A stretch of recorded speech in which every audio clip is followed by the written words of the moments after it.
Hello everybody, welcome back to the Cheeke Show. I'm your host, Robert Cheeke, where your personal best happens every day. Today is Wednesday, September 16th. Yeah, Wednesday, September 16th, 2009. And as I talked about on the Robert Cheeke Show earlier, I was going to have questions that you could post on the Facebook fan page, veganbodybuilding.com, and ask. And I would go ahead and go through them. So I actually have not pre-read them. I just opened up the page right now so I can look at them and we'll do it kind of like live. I know there's things like Ustream. I'm still learning a little bit about that. I know Gary Vee knows all about that. I know Harrison Painter knows all about that. I know others know all about that. But I'm still learning that game. So right now what I'm going to do is just pop up on here and see how many questions I can knock through in the next 7 or 8 minutes or whatever time we have. So, again, thank you for watching Robert Cheeke Show. I always appreciate it, and your questions, comments, feedback is always welcome, and I appreciate all of it, whether it's good or bad or helpful or not helpful, whatever. I take all of it, and I embrace it, and it helps me do a better job at what I do. So, thank you. So, let's see. First, okay, Robert should enter arm wrestling. More of a comment than a question, but thank you, Rob. I appreciate that. He's a professional vegan arm wrestler. A big dude, by the way, much bigger than me. Okay. Push-up contest. That is so funny. Are you serious? I actually started a push-up contest yesterday without even reading this. Well, actually, it was a collective teamwork event. It was how many push-ups can we do collectively as a group. But it's so funny because I actually didn't even see this push-up contest. So maybe he means how many contests we can do. Again, maybe more of a suggestion than a question, but that's okay. We'll take that. Dating website, most vegetarian-friendly cities you've been to. Okay. Actually, I write about that in my book, which I just announced. A little quick plug, so I'm super excited about it right here. Vegan Bodybuilding Fitness, a complete guide to building your body a plant-based diet, coming out immediately. Super pumped. I talk about that in here, but let me just give you the rundown. The rundown, most vegan-friendly cities that I've been to, absolutely, and that's what I write about.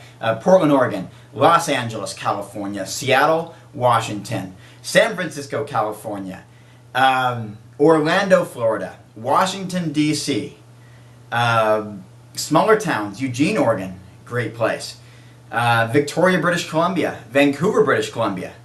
Let's see. I have like 15 listed in the book. I should know this, Robert. Come on. Those are some of the places, and I have my favorite restaurants too. And I list not only favorite restaurants, my recommendations, the contact info for the places, etc. So that's all in there too. Okay, that was from Sam. Thank you, Sam. Appreciate it. Lisa, take us for a visit to the best burrito place in town. And looking for cooking demos without durian. Okay, Lisa, thank you. Lisa's from my hometown, or from my current city of Portland, Oregon. She's talking about La Bonita. It's actually not an all-vegan place, but they have vegan burritos. It's vegan on the menu. They have vegan other food options too. A Mexican food place, and they know me there. I used to go there every day when I was bulking up. I mean, literally every day, not just exaggerating. I would go there either 5 or 7 days a week. Every day, sometimes twice a day. So Lisa lives in the same part of Portland as I do, so I assume that's what she's talking about. Funny thing about cooking demos, I don't do a lot of it. I don't do a lot of cooking. I eat out a lot. I've had people make food for me because, as you've heard, I guess twice now publicly, I've been writing books like crazy. Sometimes 12 hours a day, 10 hours a day, super concentration. I had wonderful people in my life who were making food for me as I could continue my focus on completing 3 300-page books in 18 months, which is, I mean, phenomenal. Actually, one was more than 300 pages, almost like 4 300-page books. So I don't do a lot of cooking, so you may not see a whole lot of that. I eat pretty simply. In fact, my girlfriend, awesome girlfriend Julia, was giving me a hard time yesterday about eating just like plain pasta or like refried beans out of a can, just cold. I mean, I eat what I need to eat as far as nutritionally. Protein, carbs, fats, whatever. I eat what I need to eat, and flavor isn't a big part of it. It's just not. I mean, when I'm obviously promoting veganism with friends and endorsing that, I do more creative things, so I want to introduce the creative aspect. Just my palate personally doesn't really care. I mean, I could eat cardboard if it had a lot of protein in it. It doesn't, but if it did, I would. So I won't be doing a lot of cooking, but I do a little bit of baking. Watch out. I do a little bit of baking, so watch out. How about, I'm just reading these down the line. Mindy, how about vegan matchmaking show? I find it hard to date. I assume it's okay to read this. It's public, right? It's on Facebook. I find it hard to date because guys look at me like a freak because I don't eat meat. I get hung up on that. I bet other vegans will agree. Absolutely. Absolutely. I was single for the last 8 years. Granted, yeah, I travel a lot. I'm like super picky. I'm like all over the place. I'm hard to keep up with. I'm sure I get pretty annoying. I know I do. I have my own interests, and I kind of prioritize that. I have my books, I have my training, I have my competitions. I have like 3 companies that I either run or co-run. I mean, it's a busy life. But yes, vegan matchmaking, absolutely. I've been telling people lately, not just because that's where I met my girlfriend. I mean, I've met a lot of people in these areas. Is go to where you'll find a lot of people of the similar interest, if that's what you're set on doing as far as dating. So go to the Animal Rights Conference, 1,000 people there. Go to a vegetarian festival in your city. You may get 1 to 20,000 people there. I met Julia at a festival. It was actually a raw food festival. Neither one of us are raw foodists, but we like the community of raw food, vegan, the people in the community, and we met there during a fitness class, because I teach fitness classes there. So go to these festivals.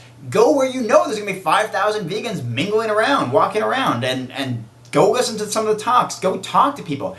One thing I tell people at these festivals, I tell people all the time, one of the most important things you can do is branch off from the person you showed up with, or if you showed up with somebody or the group, and go up to someone you don't know. Doesn't matter if it's the same gender, different gender, your same age, whatever. Just in general, one of the best things you can do is to go up to someone you don't know and say, hey, who are you? Where are you from? And why are you here? Not necessarily in that order or in that statement, but just in conversation. As you converse with someone, hey, nice to meet you, I'm so-and-so, what's your name? And what brought you here? What's your interest? What's your background? What's your story? That's a great way to meet people. Thanks, Mindy. I can have more on this matchmaking thing later on. I've had certainly my ups and downs on that. I even have a relationship section on my own website, veganbodybuilding.com.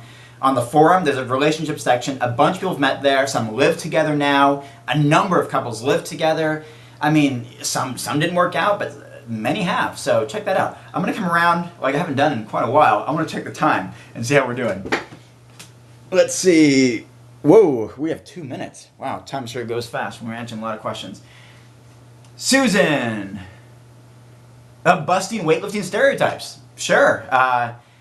Yeah, obviously, a lot of you know my story. I went from 120 pounds when I became vegan to 195 pounds and won multiple bodybuilding competitions and have lifted heavy weights and have been in a couple million magazine issues, cover of newspapers, cover of magazines, 7-page spreads, whatever. That's just me. That's my story. Some other people have way more impressive stories. My friend Jonathan put on 100 pounds in like 2 years as a vegan. My friend Josh put on 50. Who is it?